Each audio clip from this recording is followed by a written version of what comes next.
ویسے ایک بات بتائیے سینیٹر صاحب کہ یہ جو ریئلائزیشن ہے کسی بھی چیز کی کریکشن کے لیے وہ بہت ضروری ہوتی ہے. ابھی جیسے کہ پارٹی کے اندر بات ہوتی رہی تو آپ کے کئی رہنما کہتے ہیں کہ جی نہیں ایسا کچھ نہیں ہے پارٹی کے اندر، ایسے کوئی بھی نہیں ہے، لیکن ہم نے بیان بازی دیکھی. فواد چودھری صاحب کا کوئی الگ سٹیٹمنٹ ہے، بیرسٹر گوہر صاحب کچھ اور بات کرتے ہیں، شیر افضل مروت صاحب جو کہ ابھی پارٹی سے باہر ہے وہ کچھ اور بات کرتے ہیں، اور جنید اکبر صاحب کوئی اور بات کرتے ہیں اور ان کی سپورٹ میں بات کرتے ہیں. اور پھر یہ بھی کہا جاتا ہے کہ بانی تک جو باتیں پہنچتی ہیں اس میں غیبتیں بھی کافی ہوتی ہیں. تو do you have that understanding کہ there is a problem with in the party that needs to be sorted? اچھا ستی صاحب یہ ذہن میں رکھیے گا، بر صغیر پاکستان کی جو پالیٹکس ہے وہ ہمیشہ انہیریٹنس بیسڈ پالیٹکس رہ گئی ہے، چاہے وہ پارٹیز کی ہوں چاہے حکمرانوں کی ہوں. تو پہلے دادا، پھر آگے اس کا بیٹا، پھر آگے پوتا، so on and so fourth.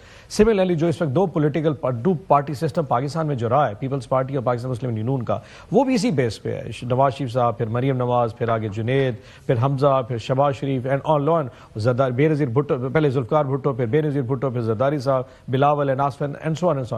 یہ واحد ایسی جماعت ہے جس میں انہیریٹنس کی، وراثت کی پالیٹکس نہیں ہے. اٹس بیسڈ آن آئیڈیالوجی، جس میں میرے جیسے کئی لوگ جو زمین سے اٹھ کے آئے، ورکری کرتے کرتے آج سینٹ تک جا پہنچے.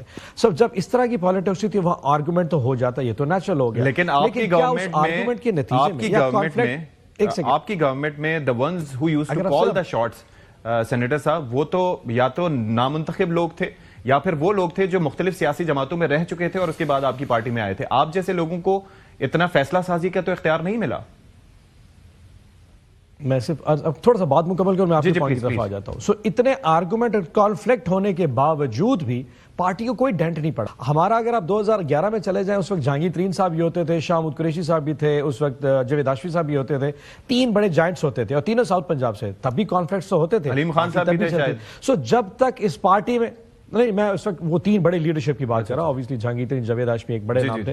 اور اس وقت ایشو کوئی نہیں بنا. اس وقت تو عمران خان صاحب جیل میں ہے، تب بھی پارٹی میں اگر کانفلکٹ چل رہا ہے، جب تک اس کی لیڈرشپ الٹیمیٹلی اللہ ان کو زندگی حیا اپنا زندگی دے خان صاحب، وہ جب تک اس لیڈرشپ ہے اور نیچے عوام کی ان کو محبت حاصل میں، میرے جیسے تمام لوگ لڑتے رہے، جھگڑتے رہے، پٹھے ہو جائے، سٹھے ہو جائے، کچھ نہیں فرق پڑنے لگا. It doesn't matter. اس کی وجہ ہے کہ یہ جماعت اب عوام کی جماعت ہے. اس کے ڈیسیژنز بھی عوام لیتے ہیں، اینڈ یقین کریں اس کی جو پلس ہے، اس کی جو کمنٹ، یعنی کہ یہ چیز غلط ہے یا یہ ٹھیک ہے، یہ عوام فیصلہ کر رہے ہیں. میں یا ہم سیکنڈ ایئر لیڈرشپ کہیں ڈیسائیڈ نہیں کر رہے ہوتے. سو خان صاحب کی جو پلس کے ساتھ اٹیچمنٹ ہے، ہی نوز اٹ. اور اس قسم کے آرگومنٹ سے کسی نے کسی کو مارا یا کوئی بات کر دی، کچھ بھی فرق نہیں پڑتا. یقین ہے کچھ بھی فرق نہیں پڑتا. یہ ایسے ہی چلتی رہے گی اور پارٹی کو مطلب میرے خیال میں اس کو نیشنل لیول پہ ان ایشوز پہ بات کرنا فضول ہے. ہم ان پہ جاتے ہیں جو اصل میٹر کرتے ہیں عوام کے لیے.